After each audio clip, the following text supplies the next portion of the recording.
돌이키실 때 야곱이 즐거워하고 이스라엘이 기뻐하리로다. 아멘.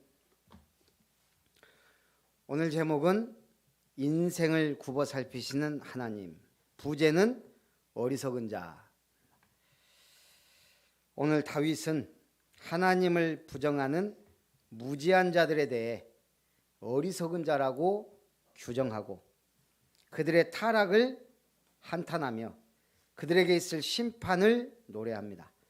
그러나 여호와를 피난처로 삼는 백성의 구원에 대해 예언하고 세상 사람들은 무신론으로 인해 멸망할 것이지만 하나님의 백성들은 하나님의 은혜로 인하여 구원을 얻을 것이다. 지금 권사님이 기도했듯이 러시아하고 우크라이나는 전쟁 중이고 우리도 지금 전쟁이 끝난 게 아니에요. 남과 북도 지금 휴전 상태예요. 지금 미국과 중국 갈등, 러시아 갈등, 중동은 이스라엘이 국가가 세워지고 지금까지 총 4번 전쟁을 일으켰어요. 중동 4차 전쟁. 지금도 끝난 게 아니에요. 언제 터질지 모르는. 그래서 우리는 세계복음화 위하여 기도해야 돼요. 제가 지난주인가 방송을 하나를 봤는데 나훈아가 나오더라고요. 그래서 제가 또 원래 18번지에 나훈아 노래도 있었고 무시론가 뭔가 그래서 이제 봤어요. 가왕 나훈아. 그게 엄마를 찾지 마. 그래가지고 나훈아 가정 얘기인데 그 이제 나훈아 부인이 이제 한마디로 말하면 식모처럼 사는 거예요. 그러니까 새벽 4시, 5시면 일어나요. 아침밥 차리려고. 새벽 기도도 안 하는데. 그래가지고 시간 딱 되면은 칼같이 밥을 차려야 돼요. 한 3분 늦었다고 나와가지고 투덜거리더라고요. 나훈아가. 그러더니 반찬이 몇 개냐? 12개. 기본 10첩 반상을 차린다네요. 그래서 이제 딱 먹는데 생선이 없는 거예요. 나훈아가 생선이 없네. 그냥 먹어 그래도. 오메가3를 먹어야 된다면서 구워오라고. 또 구워와요. 야, 그러더니 이제 그걸 먹고 나니까 이제 또 직접 채소를 키워서 먹더라고요. 부인은 또 가서 채소밭에 가서 일해요. 나훈아는 뭐하러 들어가냐? 이제 자기 노래 연습실 가서 노래하더라고요. 점심도 칼같이 나와요. 오늘 점심은 뭐 먹자. 근데 이 부인도 고분고분하진 않는데 다 말을 듣더라고요. 국수 먹자 그랬는데 손자들 오니까는 라면 먹더라고요. 딱 먹자마자 오늘 저녁은 삼겹살. 벌써 딱 저녁에 뭐 먹을까 이게. 그리고 또 저녁 때 삼겹살 먹는데 7시 딱 되면 먹어야 돼요. 초과하면 안 돼요. 난리 나요. 그러니까 이제 손자 손녀가 뭐 할아버지 삼식이라고 하루 세끼 집에서 밥 먹는 사람은 삼식이라 그러는데 그걸 또 좋게 받아들이더라고요. 자기는 가정적인 삼식이래요. 노래 연습장 가서 노래 부르는데 또 뭐 하냐? 뭔 노래 부르냐? 제가 제목은 모르는데 내용이 남존여비 이미 끝났어. 지금은 여성시대. 그걸 몰랐니? 본인은 그 노래 부르면서 부인은 계속 이 부인은 보니까 밥 차리고 차리다가 또 이제 자기 나중에 먹고 설거지하고 또 좀 있으니까 또 밥 차려 또 밥 차려. 그거를 40년을 했다나 어쨌다나. 그러니까 이제 이 PD가 이제 하도 기가 막히니까 우리 나훈아 씨는 좋은 남편이라고 생각하냐니까 자기는 좋은 남편이라고 생각한대요. 왜? 바람 안 피지. 담배 안 피지. 뭐 가정에 충실하지. 그게 좋은 남편이라 생각하는데 오직 술 먹는 거 그거 왜 뭐 자기가 나쁜 게 아니잖아요. 결혼하면 또 같이 살 거냐 그러니까 나훈아는 그렇지. 왜? 하루 삼시세끼 이렇게 철저하게 밥 차려줄 식모가 어디 있어요. 그 부인은요 고개를 절레절레 흔들어요. 이게 그 프로가 100만 원을 딱 주더라고요. 부인한테 가출하라고. 100만 쓸 때까지 돌아오지 말라고. 자기를 위해 100만 원 써본 적이 없으니까 이제 가가지고 머리하고 거기를 갔더라고요. 그 막 뭐 때려 부시는데 가서 밥통을 때려 부시는데 얼마나 밥통에 한이 맺혔으면 제가 그거 보니까 참 웃기기도 하고 저렇게 지금도 사는 사람이 있구나 싶기도 하고요. 저녁 삼겹살을 먹는데도 가위질을 해본 적이 없대요. 옆에서 다 잘라주고 왕이더만요. 왕. 본인은 그 당연한 줄 알아요.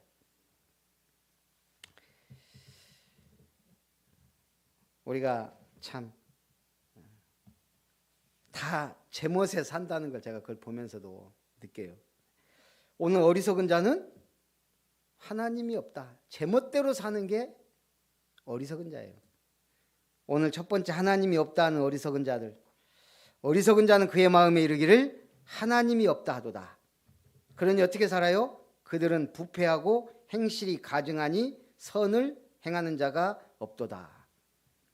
완전 무신론자. 그런데 무서운 건 뭐예요? 무신론 교인들이 많다는 거예요.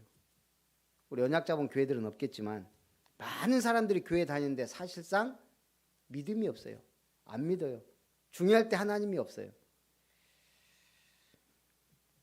14편 2절에 여호와께서 하늘에서 인생을 굽어 살피사 지각이 있어 하나님을 찾는 자가 있는가 보려 하신즉. 하나님이 하늘에서 인생을 굽어 살피신대요. 지각이 있어 하나님을 찾는 자가 있나? 지각은 뜻에 따라 행하는 능력을 말해요. 내가 뜻을 가지고 하나님을 찾는 자가 없다는 거예요. 하나님 찾아요. 아이고 하나님 하고 힘들 때, 놀랄 때. 그러나 지각을 가지고 하나님을 찾지 않는다는 거예요. 여호와께서는 인생을 굽어 살피시고 계십니다. 믿는 자와 믿지 않는 자가 있고 택함 받은 자와 택함을 받지 못한 자가 있습니다. 구원받은 자와 구원받지 못한 자가 있습니다. 코로나 걸린 자가 있고 걸리지 않은 자가 있습니다. 그건 중요한 게 아니에요. 그렇지만 믿고 안 믿고는 너무나 중요한 거예요. 무신론자 중에도 세련되고 사람들의 박수갈채를 받으면서 사는 도덕적 무신론자가 많습니다. 소위 지성인이라는 소리를 들으면서 하나님의 존재는 극단적으로 부인하는 무신론자가 많습니다. 우리는 그걸 헛똑똑이라 그래요. 성경은 그래서 뭐라 그래요? 맹인이 맹인을 인도하는도다.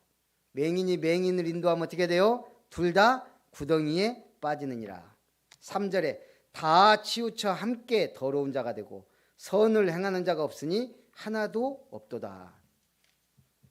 다윗이 잘 봤죠. 바울은 뭐라 그랬어요? 로마 3장 10절에 의인은 없나니 하나도 없으며 로마 3장 23절에 모든 사람이 죄를 범하였음에 하나님의 영광에 이르지 못하더니. 여기서 인생은 지구상에 거주하는 모든 사람들을 가리키는 말입니다. 유대인뿐만 아니라 온 지구의 모든 사람은 다 죄인이다. 그러므로 성경이 가르쳐주는 인류에 대한 유일한 희망은 뭐예요? 개개인이 구원받고 주님께 돌아가는 거예요. 미얀마 사태 때도 국제사회는 자국의 이익을 생각하며 군부의 탄압으로 시민들이 죽어갈 때 침묵했습니다. 러시아가 우크라이나를 침공했는데 부당한 전쟁임을 알면서도 직접 나서서 도와주는 나라는 없어요. 공의로운 하나님께서 보실 때는 뭐죠? 모두 악하기 때문에 그래요. 다 자기 자국의 이익. 더 기가 막힌 건 내가 이근대위가 간격까지는 이해가 되더라고요. 해병대 군인이 휴가 나왔다가 갔어요. 이건 탄력이죠. 이건 군인이. 아니 그러면 자기 군대 상관의 명령에 불복종한 건데 이거는 말이 안 되는 거예요. 근데 놀라운 거는요. 만약 이근대위가 거기에 가서 러시아군하고 싸워서 죽였다? 살인죄가 적용될 수 있다네요. 왜 그러냐면 우리나라에서 파송한 게 아니고 이 사람은 개인이 갔기 때문에 그게 간단한 문제가 아니더라고요. 그게 전투를 하면 안 되는 상황이더라고요. 국가가 인정하지 않았기 때문에. 어쨌든 뭐 개인적으로는 정의로우니까 도와주겠다고 갔겠죠. 그래서 악한 자들은 하나님이 계심을 두려워해야 됩니다. 4절에 죄악을 행하는 자는 다 무지하냐 그들이 떡 먹듯이 내 백성을 먹으면서 여호와를 부르지 아니하는도다. 다윗은 이 세상 모든 악한 자들이 있다고 선언하면서 그들에게 경고의 말을 합니다. 하나님이 계심을 두려워할 줄 알아야 한다는 것.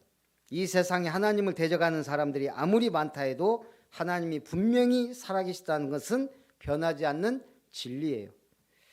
하나님은 반드시 악한 자들을 심판하십니다. 5절에 악인들이 거기서 두려워하고 두려워하였으니, 악인들이, 우리는 악인들에 대해 잘 몰라요. 일이 사건이 터져 보니까 나오잖아요, 이게. 우리는 제가 그 이슬람에 대한 이해라는 칼럼을 읽었습니다.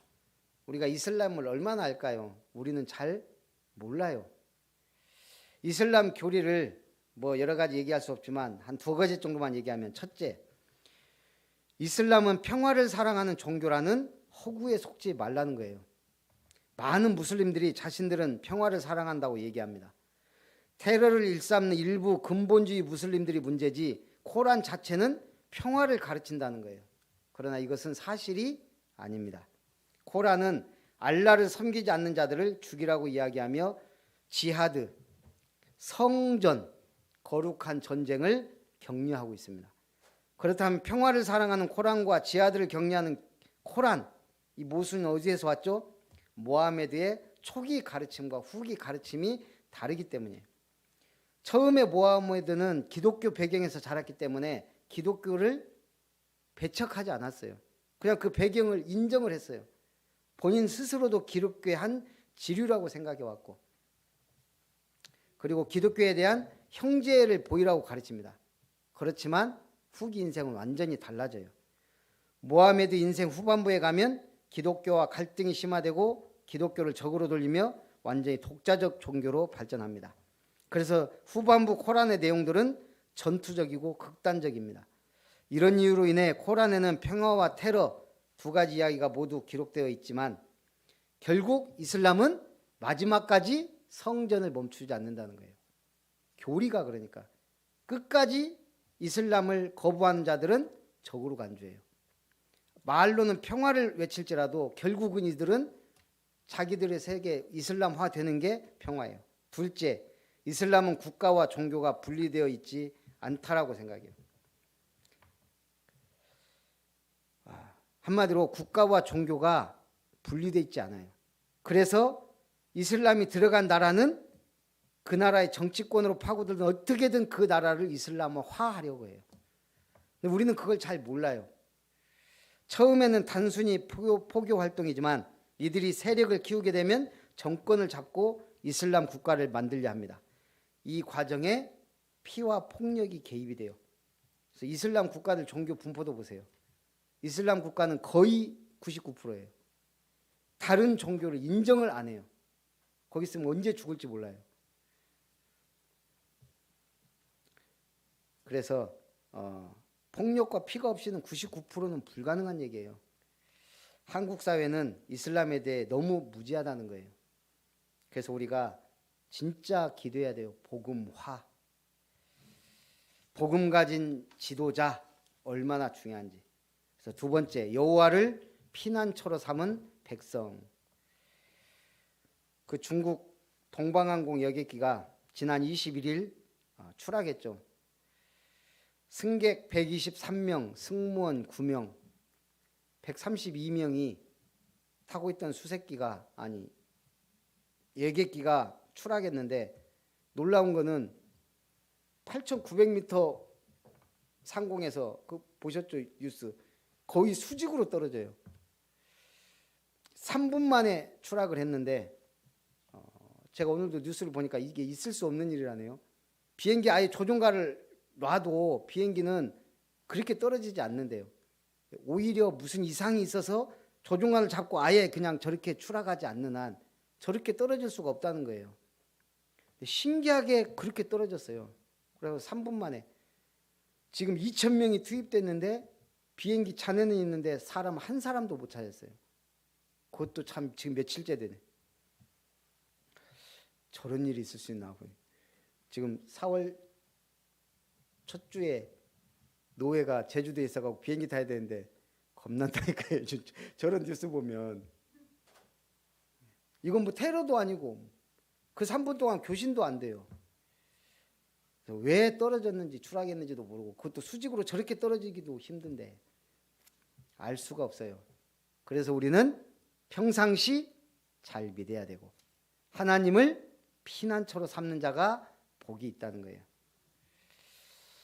하나님의 성도들은 이 세상을 살면서 하나님은 없다고 말하는 무신론자들이나 온갖 악행을 행하는 많은 악인들에 의해 떡 먹듯 먹힘을 당하기가 보통입니다.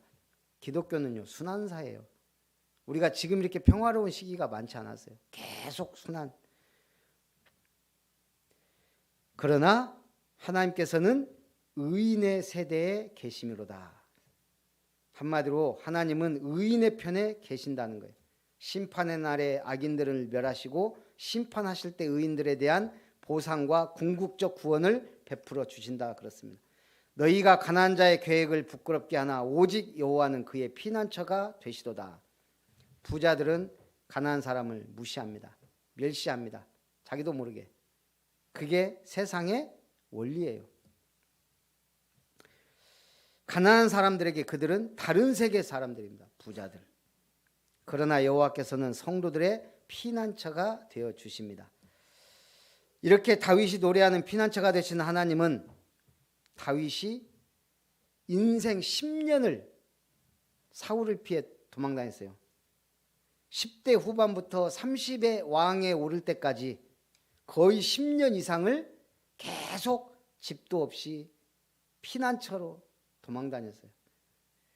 그런 고통스러운 세월을 보내며 다윗은 확신이 든 거예요. 뭐죠? 나의 피난처는 오직 여호와밖에 없다. 그래서 그 순간순간 다윗은 기록한 게 시편이고 사무엘상에도 얼마나 하나님이 다윗을 지키시고 보호하셨는지가 나타납니다. 그래서 다윗은 지금 이 시를 간증하듯이 기록한 거예요. 그냥 시상이 떠올라서 기록한 게 아니에요. 그러면서 하나님께서는 그 백성들의 삶 속에 늘 함께 하십니다. 피카소 아시죠? 피카소. 황소머리라는 피카소의 조각 작품이 있는데 그걸 쓰레기장에 가서 폐 자전거를 가져다가 만든 거예요. 그런데 위대한 예술품, 값을 매길 수 없는 위대한 예술품이 되어 있어요. 왜죠? 그 쓰레기가 피카소의 손을 거쳤거든요. 피카소가 종이 조각에 데생한 거 집 한 채 값이 넘어요. 롱펠로우라는 시인이 있습니다. 이 사람은 시상이 떠오르면 기록해요. 이 사람은 자기 시상 기록하고 사인을 해요. 그러다가 마음에 안 들면 휴지가 돼요. 그런데 그 휴지 하나가 뭐 6,000불에 팔린대요. 당시에도. 그래서 롱펠로는 그냥 메모에 사인만 해서 줘도 100만 불 정도 움직일 수 있는 사람이었다는 거예요. 값없는 종이 조각이 왜 이렇게 비싸요? 롱펠로우의 문학적 가치와 서명이 들어갔기 때문에. 미국 정부가 종이 조각에 독수리표 정부의 문양을 넣으면 100불짜리 지폐가 돼서 전 세계에 통용이 돼요. 지금 러시아 루블화가 완전히 다운돼 버렸죠. 왜요? 정부가 지금 신용을 잃으니까. 그렇듯이 종이 조각에 미국 정부의 보증이 더해진 값이에요. 돈은. 하나님께서 가치를 인정한 사람은 얼마예요? 값을 매길 수 없다. 세상이 감당할 수 없는 사람이 되는 겁니다. 7절에 이스라엘의 구원이 시온에서 나오기를 원하도다. 여호와께서 그의 백성을 포로된 것에서 돌이키실 때 야곱이 즐거워하고 이스라엘이 기뻐하리로다.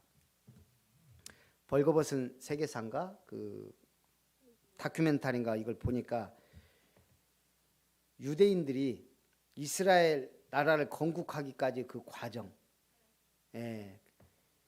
그거 보는데 정말 1,000몇백 년 지금 나라 잃고 유랑했잖아요. 그래서 이제 그 시온주의자들이 어떻게 해서든 그 나라를 회복하려고, 그래서요 그 과정 쫙 이렇게 보는데 정말 그 노력이 가상하더라고요. 많은 유대인들이 얼마나 유럽에서 죽어나가고 핍박받고 그랬어요.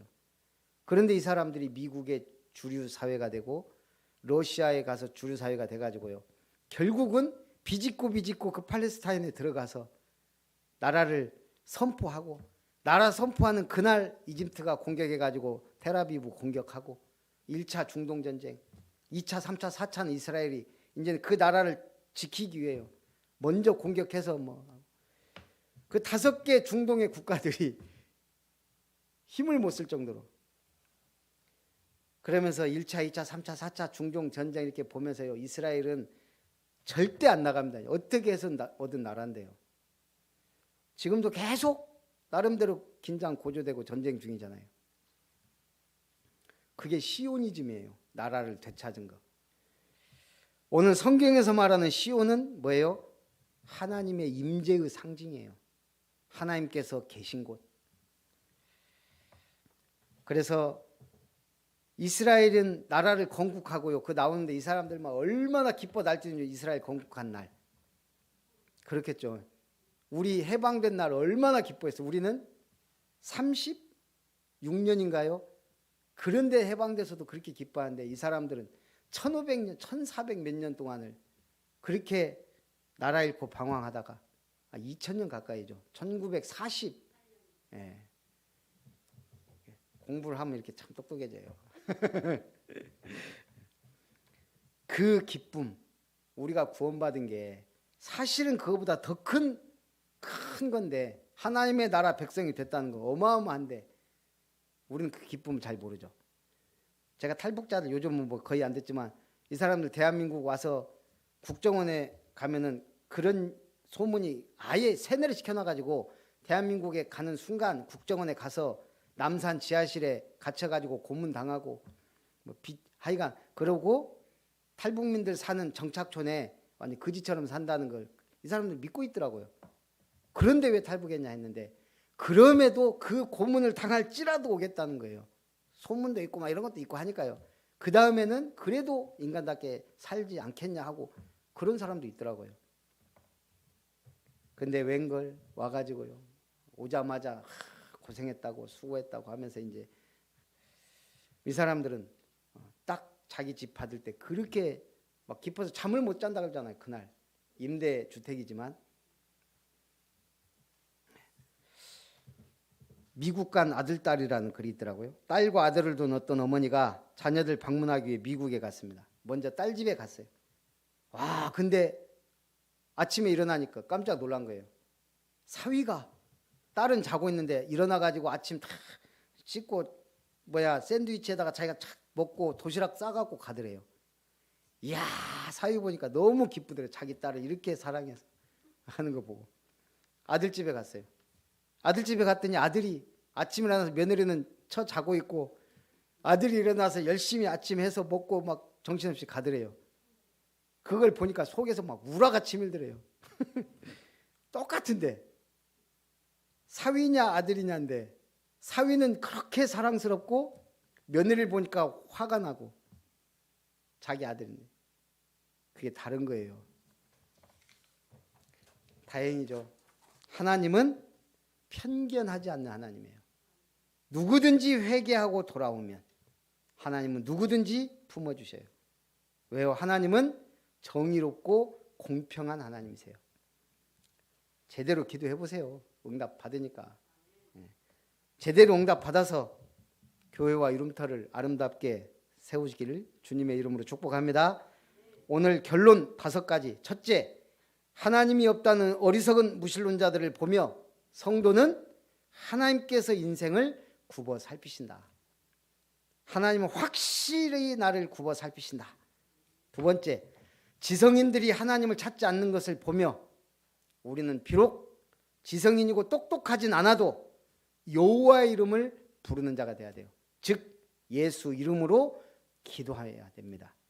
셋째, 악인들이 심판을 당할 것을 확신하면서 하나님이 의인의 세대, 나는 부족하지만 의로운 나와 함께 계심을 확신해야 됩니다. 넷째, 악인들이 연약한 자를 무시하나 부자들이 가난한 우리를 멸시하나 여호와는 우리의 피난처가 되십니다.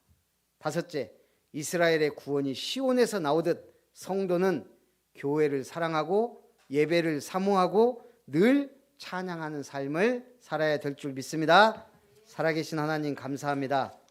인생을 굽어 살피시는 하나님이라는 말씀 속에 오늘도 은혜 받고 힘을 주심을 감사합니다. 성령의 충만함으로 오직 그리스도 복음 하나님의 나라와 교회를 위해 237 빛을 발하는 증인들이 다 되도록 축복해 주시옵소서. 주 예수님의 이름으로 기도하옵나이다. 아멘. 530